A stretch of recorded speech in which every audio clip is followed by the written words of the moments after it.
oho kuligin corona virus kece kala fogaada kuligin corona virus kece kala fogaada kuligin corona virus kece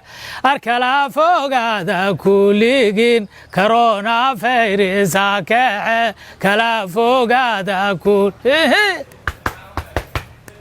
wasas wow ayelay waya bele adduunyada wax soo koobay malakin haddaad joogto cudur koob oo soo kordhay waliba kaayaabsho ood ka seeynin weligaana arag waa la kulantaahe fayris koonkii loo kala xiray leesu kici waayey oo kadeedaha yimid dadkina waa ku kadiyaahe 50 iyo ka badan maalintiiba kalaw ka sii haya kaloori ku dhici jiray bulshada kini haddaan joogno amba sidii kaduudiya ma ahan kiiska cudurkaane hadduu COVID-19 yimiday waa la kala haaday adduunyadii kurteed wuxuu ka dhigay kaafiya kala dheeri kariinkay wuxuu ku qoraa lala kulmaaya kariinkay wuxuu ku qoraa lala kulmaaya kurba kala waxay tahay qoftow eebba kulan siiya kaafiya quraanka iyo wirdiga lagu makaalmeeyo wadaadadii kor loo haajiro lagu kalsoonaayo ku dhaqiyo ku taabtiyo dugsiga waa la kala deeyay culumadii kalaan igu tuf iyo kulankii waa diiday kaadiradii waxda way jirana loola kici maayo nafta waxay ku kuurkuursatay malaha kaalmaati dawladii wax kayday jiro naga kufroonaayo warshadaha kaniiniga lahay aaba kari waayay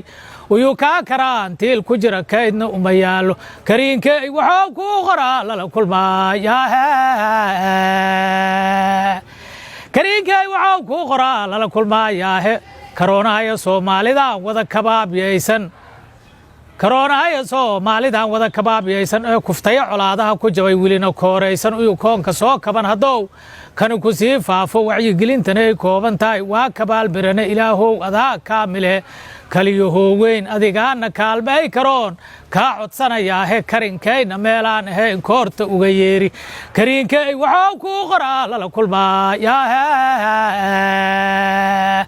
oho kuligin corona virus kece kala fogaada kuligin corona virus kece kala fogaada kuligin corona virus kece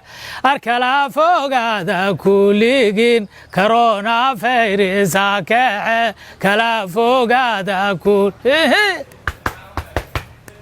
wasas